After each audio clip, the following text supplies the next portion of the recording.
I want to talk about the biblical calendar versus the Gregorian calendar, because I think that embracing the biblical Hebraic calendar, will help us to get into more of a Hebraic mindset. I know for me, I'm working to do things that help me to get in a Hebraic mindset, preparing for Shabbat and realizing that the holy days are about the Jewish wedding, and looking at things from more than one perspective, that in the Hebraic thought it can be more than one, that there's 4 layers of Hebraic understanding: the Pershot, the Remez, the Darash, and the Sod levels of Hebraic interpretation. But I want to talk about the calendar in that sense, and as far as when does the day start, beginning, end in a biblical worldview versus a Greco-Roman worldview. And like we read here in Genesis 1, verse 3, it says, "Then God said, 'Let there be light,' and there was light. God saw that the light was good, and God separated the light from the darkness. God called the light day, and the darkness he called night. And there was evening and there was morning." So evening came first, and you'll see this repeated several times in this chapter. There was evening in the morning, and how you separated the waters from the waters in day 2, and the different things that he did. But you see, like in verse 8, God called the expanse heaven, and there was evening and there was morning, a second day. That's verse 8. Then you go and you see this, verse 13, there was evening and there was morning, a third day. Then we get down to verse 14. It says, "Then God said, 'Let there be lights in the expanse of the heavens to separate the day from the night. Let them be for signs and for seasons and for days and for years. And let them be for lights in the expanse of the heavens to give light on the earth.' And it was so. God made the 2 great lights, the greater light to govern the day, and the lesser light to govern the night. He made the stars also. God placed them in the expanse of the heavens to give light on the earth, and to govern the day and the night, to separate the light from the darkness. God saw that it was good." Verse 19, "There was evening and there was morning, a 4th day." And then it talks about different things. And then verse 23, it says, "There was evening and there was morning, a 5th day."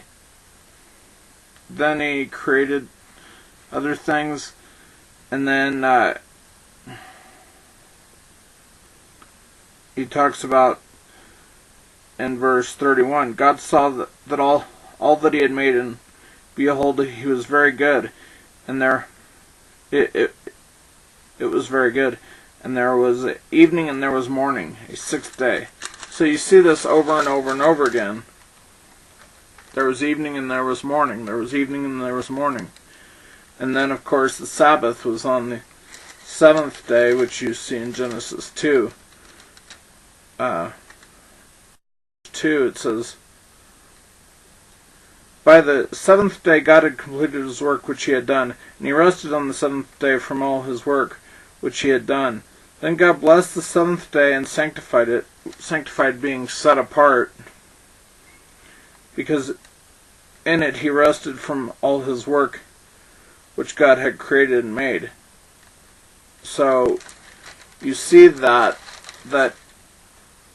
he rested on the seventh day, and there's scripture that says that you are to keep the Sabbath even during plowing time, plowing and seeding time, which was a time of great deal of work.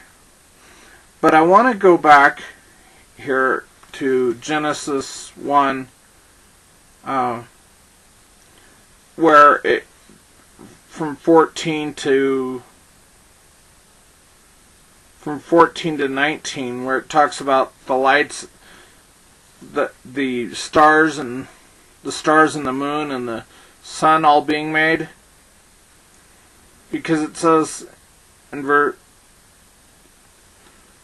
14, "Let there be lights in the expanse of heaven to separate the day from the nights, and let them be for seasons and for days and for years."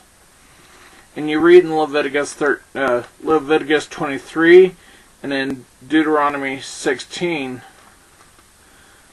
about the holy days.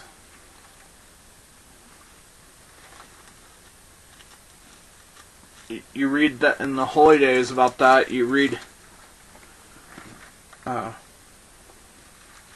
the feast, and then also in Numbers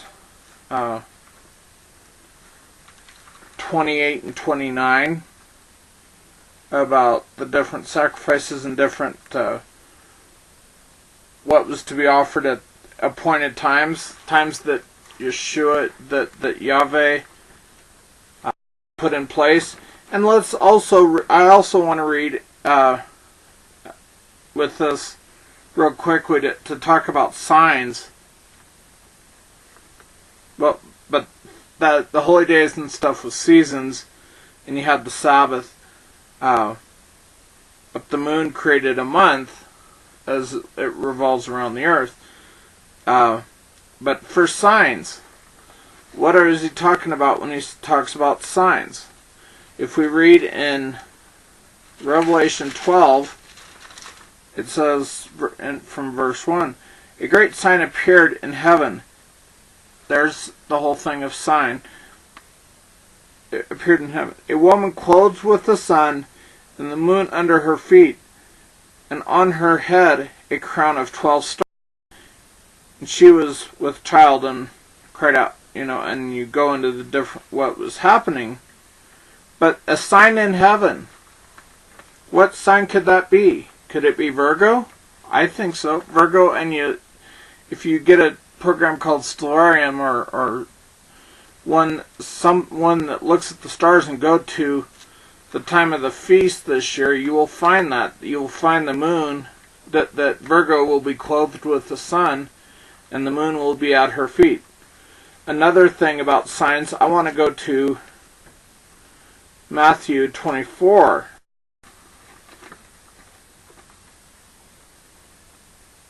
Where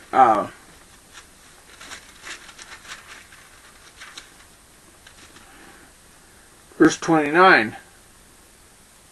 "But immediately after the tribulation of those days, the sun will be darkened, and the moon will not give its light, and the stars will fall. Fall from the sky, and the powers of the heaven will be shaken. And then the sign of the Son of Man will appear in the sky." And that this part about the sun will be darkened and the moon shall not give its light is in Isaiah 34:4. Isaiah 34:4, which says,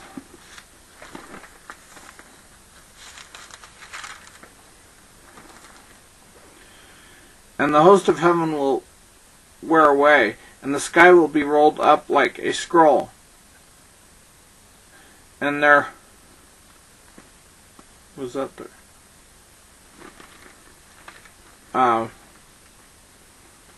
But it talks about different things that the sky that'll happen.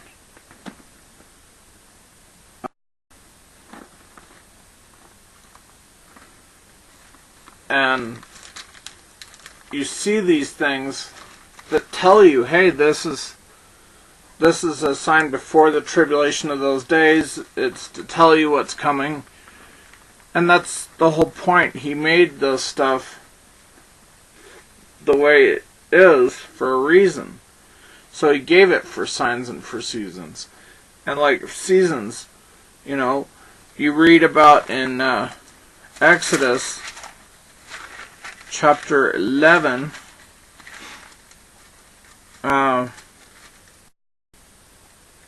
Well, first we go to verse 12, chapter 12, where it says, in verse 2, it says, "This month shall be the beginning of months for you. It is to be the first month of the year to you." So this is the time that the Passover is the beginning of the months, the beginning of the year for the people. So we read back over here in in Exodus 9 verse 31, it says, "Now the flax and the barley were ruined, for the barley was in the ear and the flax was in bud, but the wheat and the spelt were not ruined, for they ripened late." Yeah, they ripen 50 days later. The wheat ripens 50 days later, which is when Shavuot or Pentecost is, which we were coming up to.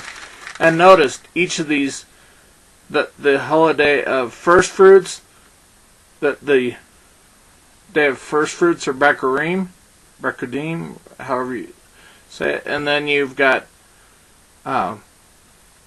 Shavuot, which is a harvest of the wheat, and read the thing of the wheat and the tares. Then you have Feast of Ingathering, which is also called Tabernacles, and before the winter hits, they've finished off all their harvesting. So we see these things, and I see it as embracing God's calendar. The stuff in Exodus that I read tells you, hey, this is when the year begins. It begins when the barley was aviv at the time of the Exodus, at the time of Passover, which in verse 2 of Exodus 12 he says, this is the beginning of months for you. And so we see those things, and they're important. So, and it helps us to embrace a mindset and get out of this, oh well, the day begins and ends at midnight. That's not what the scripture says. The scripture says there was evening and there was morning. And it talks about the Passover lamb being slaughtered at twilight, which is three stars from what I've been told. When 3 stars appear, and between the 2 evenings, between sunset and when it actually gets dark. And getting in that mindset is helpful to our growth and to our embracing things, and to realize that the holy days, understand the seasons that we are in and the times that we live in. That's why I see this as important. Shalom, shalom.